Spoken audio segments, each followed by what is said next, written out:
बिस्मिल्लाहिर्रहमानिर्रहीम। अस्सलाम वालेकुम। कैसी है मेरी प्यारी प्यारी यूट्यूब फैमिली। अच्छा जी, हम आ गए हैं अपनी बकरियों के पास छत पे, और तकरीबन मैं आई तो काफ़ी देर पहले थी। अभी इनको खिलाया वगैरह और गुड्डी ने दूध भी पिला दिया मुकद्दर को, और मैंने निकाल भी लिया उसका दूध। अब थोड़ा मुकद्दर पी लेता है तो और थोड़ा सा मैं निकाल लेती हूँ। मुकद्दर खैर राज की पी लेता है, और उसके बाद जो बचता है मैं निकाल लेती हूँ। वो दोनों भी खा रही हैं, खा तो चुके ये, बस अब ऐसा ऐसा बैठ जाएंगे। पानी शानी पी लिया, वो कर दिया कूड़ा एक साइड पे। इंशाल्लाह शाम को उठाऊँ, क्योंकि दिन में जी धूप ज़रा सख्त है, तो मैंने झाड़ू शाड़ू तो लगा दिया। और वो रहा जी मुकद्दर, गुड्डी वो अंदर रूम में घुस गई। और ये रहा जी यमन, जो कि अब अपना ऐसा ऐसा खा रहा है। अच्छा, बकरियां यहाँ पर खड़ी हो ना, तो ये खाता भी नहीं है, उनको देखता रहता है। इसलिए बकरियों को मैंने ना उधर ही रख दिया था नीचे, कि वो खा ले। अब वो आराम से खा रहा है। अगर बकरी इधर कोई आती है, इसने खाना छोड़ देना। ये रहे जी सारी बकरियाँ। अच्छा, गर्मी हो गई है जी तेज़, तो एक सिस्टर है, उनका मुझसे सवाल भी था। वो व्हाट्सएप पे मुझसे पूछ लेती हैं कुछ ना कुछ, अगर उन्होंने पूछना हो। तो उन्होंने पूछा जी कि क्या बकरियों को नहला सकते हैं। तो जी बकरियों को नहला सकते हैं, लेकिन दो किस्म की बकरियों को आप नहला नहीं सकते। नंबर एक, जो हीट पे बकरी हो उसको ना नहलाएं, और नंबर दो, जिसने बच्चे दिए हों उस बकरी को ना नहलाएं। यानी कि 2-3 दिन हुए बच्चे दिए, उसको ना नहलाएं। या वो बच्चे देने वाली है, 2-4 दिन रह गए हैं उसके बच्चे देने में, तो उसको भी ना नहलाएं, क्योंकि बकरी ठंडी हो जाएगी, और जिसकी वजह से फिर जो है ना वो डिलीवरी टाइम उसको मुश्किल हो सकती है। पहले नहला सकते हैं, लेकिन जब 2-4 दिन रह गए तो आप कोशिश करें कि बकरी को ना नहलाएं। बकरी वैसे ही पानी से भागने वाला जानवर है। ये पानी से जो है ना बहुत डरती हैं। ज़रा सी बारिश, अब कितनी शदीद भी गर्मी हो ना, ज़रा सी बारिश पड़ेगी भाग के अंदर चले जाएंगे। जबकि गाय भैंस का और सिस्टम है, तो बकरियों का सिस्टम और है। अभी मैंने गुड्डी पे पानी डाला, इतना भागी, लेकिन मैंने थोड़ा सा इस पर डाल ही दिया। और ये रहा जी मुकद्दर। ये छोटी छोटी बातें होती हैं, ये खुद इंसान को समझना चाहिए कि डिलीवरी के टाइम पट्ठे बिल्कुल ढीले पड़े होते हैं बकरी के। आप पानी डालेंगे तो वो पट्ठे अकड़ भी सकते हैं, और बीमार भी हो सकती है बकरी। लाजमी नहीं है कि हर बकरी हो, लेकिन बीमार हो सकती है। इसी तरह बच्चे देने के बाद भी आपको पता है कि वो बीमारी की हालत में होती है। एकदम से आप पानी डालेंगे तो तब भी वो बीमार हो सकती है। तो कोशिश करें कि जो हीट पे बकरी है, अगर आप की बकरी हीट पे है तो आप उसको नहलाते हैं, तो तब भी वो बकरी हीट मिस कर जाएगी। तो जी ये अब आराम आराम से खाती रहेंगी और बैठती रहेंगी। अच्छा जी, फिर एक सवाल था उसी सिस्टर का जी, कि अगर बकरी को एलर्जी हो जाए या खुश्की हो जाए, जैसे कि अब एवरमेक्टिन का इंजेक्शन भी लगा है, सारा कुछ हुआ है, लेकिन किसी जगह से बकरी को खारिश की वजह से एलर्जी हो गई है, उसका क्या ट्रीटमेंट है।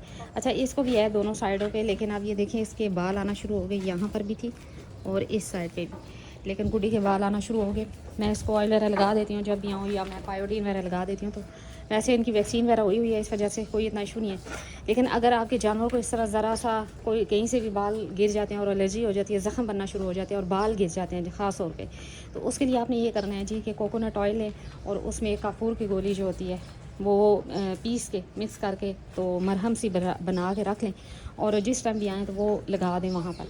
तो इंशाल्लाह बाल भी बहुत जल्दी आएंगे, और वो जो एलर्जी है या वो जो जैसे कह ले ख़ारिश हो कर रही है बकरी, वो भी ख़त्म हो जाएगी इंशाल्लाह। तो ये जी अब अपना अपना खड़े हैं, और ऐसा ऐसा खा पी के तो बैठ जाएंगे।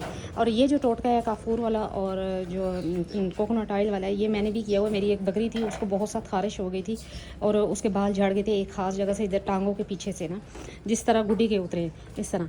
तो उसको फिर उसके बहुत ज़्यादा वो हो गया था, ज़ख्म बन गया था। फिर मुझे पता नहीं था उस टाइम, फिर मैंने बड़े जी उसको टोटके वगैरह देखे, मुझे कुछ समझ ना आया। फिर आखिर में जब मैंने ये टोटका आजमाया, तो उसके बाल भी बड़े ज़बरदस्त आ गए, और उसकी वो खारिश और वो जो ज़ख्म था वो भी बिल्कुल ठीक हो गया, मक्खी वगैरह भी नहीं बैठी। ये जी अब ऐसा ऐसा अब आराम आराम से खा रही हैं और बैठ जाएंगी इंशाल्लाह थोड़ी देर तक। तो मैंने सोचा कि चले छत पे आए हैं तो एक वीडियो बना ली जाए। एक तो हमारा नेट माशाल्लाह से इतना अच्छा है कि वीडियो एक दिन बनाई जाए तो 3 दिन बाद अपलोड होती है। तो ये रही जी मुरियाँ अपने अपने बैठी हुई हैं। अभी मैंने बाहर सुबह निकाली, क्योंकि रात को ये मैं बंद कर गई थी, तो अभी निकाली। अभी ये माशाल्लाह घूम फिर रही हैं, ये भी ठीक हो गई थी। तो अंडे वगैरह तो खैर कोई भी नहीं दे रही, खैर ना ही दे तो अच्छा है, गर्मी है। और यमन को लगा दिया जी ताला, क्योंकि बकरियां दरवाज़ा खोल लेती हैं। तो अब जी इंशाल्लाह गुड्डी का ट्रीटमेंट शुरू है। अब इंशाल्लाह गुड्डी जब ट्रीटमेंट मीन के सेलिवेट का इंजेक्शन और विटामिन A-D3 का इंजेक्शन लगा रही हूँ इंशाल्लाह। अब जब ये हीट पे आई तो इंशाल्लाह क्रॉस करवा ली जाएगी। अब देखते हैं, ये जो नसीब में हुआ इंशाल्लाह वही होगा। तो मन्नत जी 2 दांत है, और ये देख ले इसकी शरारतें, अभी भी बच्चों की तरह सबसे ज़्यादा शरारती यही है। ये जब फ्री होती है ना, तो इस तरह दीवारों पे खड़ी हो जाएगी, कभी क्या करेगी, और शाम को इतना उछलती है जिसकी कोई बात नहीं। अभी ये माशाल्लाह बड़ी हालांकि इन दोनों से। तो वो रही चीज़ चांदी और अनमोल कापी हैं। सिर्फ एक चीज़ जो है ना इनमें फ़र्क है, वो दुम का है। दुम में जो है ना इसका अनमोल का छोटा सा वो जो थोड़ा सा वाइट कलर है, और उसका बिल्कुल ब्लैक है। वो रहा जी मुकद्दर सेम बराबर होते जा रहे हैं माशाल्लाह माशाल्लाह से। तो मुझे बहुत से लोग पूछ रहे हैं कि आपके जानवर गर्मियों में भी ग्रोथ अच्छी करते हैं, तो वजह क्या है? वजह यही है जी, अच्छी फीड दे, पानी का खास ख्याल रखें। मैं जिस टाइम भी आती हूँ पानी इनको फ्रेश में डाल के जाती हूँ ताकि ये पिएँ, और जैसे ही मैं फ़्रेश डालती हूँ ना पानी, तो फ़ौरन से ये रज के पीती है, क्योंकि पानी गर्म हो चुका होता है, दिन है, गर्मी है, धूप है, छत पे होते हैं, तो फिर वो जब शाम को जब ठंडा पानी डालती हूँ वो बड़े मज़े से शौक़ से पीते हैं रज के। पानी भी बहुत ज़रूरी है आपके जानवरों की ग्रोथ के लिए। साफ़ पानी, ठंडा पानी अपने जानवरों को लाजमन मुहैया करें, तभी जानवरों की सेहत अच्छी होगी। मटक मटक के गुड्डी चल रही है क्योंकि पानी डाला है पर सुकून होगी। अभी इंशाल्लाह ये आराम से बैठ जाएंगे। तो ये देखिए, ये भी पानी साफ़ इनका पड़ा हुआ है। तो यही चीज़ होती है, साफ़ पानी और साफ़ ग़िज़ा जो है ना, अच्छी ग़िज़ा वो जानवरों के लिए इंतहाई ज़रूरी है। तो अगर आप अच्छी ग़िज़ा देते हैं, नस्ल अच्छी रखी है, तो इंशाल्लाह आपको फ़ायदा ही होगा, नुकसान नहीं होगा। और दूसरा, आपका शौक़ जो है ना वो भरपूर तरीके से होगा। अब शौक़ ये नहीं है कि टेडी बकरी रख लें और आप उस पर जो जान की मेहनत करते रहे और कहें कि जी बड़े अच्छे और ऊँचे लंबे कद के बकरे बच्चे आएँगे। तो टैडी का भी शौक़ है, एक अपना अलग ही शौक़ है। लेकिन जिनको जिस नस्ल का शौक़ है ना, अगर उसमें वो प्योर ब्लड पे काम करते हैं ना, तो फिर उसका वो मज़ा है। कईयों को टैडी का शौक़ है, वो भी उसमें भी अच्छे अच्छे ब्लड भी मौजूद है। अच्छा, इसी तरह कईयों को मक्खी चीनी का है, कईयों को बीतल का है, तो कईयों को राजनपुर का है, राजनपुरी बकरियों का। तो ये अपने अपने शौक़ होते हैं। मुझे अब बीतल का शौक़ है, तो मैंने बीतल ही प्योर बीतल पे शिफ्ट हो चुकी हूँ। पहले भी बीतल ही थी, ये नागरा बीतल, और अब जो है वो ब्लैक बीतल में आ गया है। तो नागरा भी नहीं छोड़ना जी, नागरा भी साथ ही रखना है। रेड और ब्लैक ये मेरा फेवरेट कलर है, ब्राउन, सॉरी ये ब्राउन है। तो ब्राउन और ब्लैक जो है ये फेवरेट है। तो जुम्मन देख रही हो, वो रेड कह रही हूँ, ब्राउन और वाइट है, तो अच्छे कलर है। अब जुम्मन के बच्चे कैसे आएंगे, ये भी इंशाल्लाह अच्छे ही होंगे, क्योंकि माशाल्लाह से उसका कलर भी प्यारा है और इसका भी। बाकी अब जो नसीब में हुआ, जो मुकद्दर में हुआ, इंशाल्लाह बेहतर ही होगा।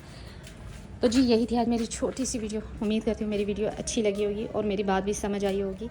तो जी मिलते हैं नेक्स्ट वीडियो में नेक्स्ट किसी टॉपिक के साथ। तब तक के लिए बाय।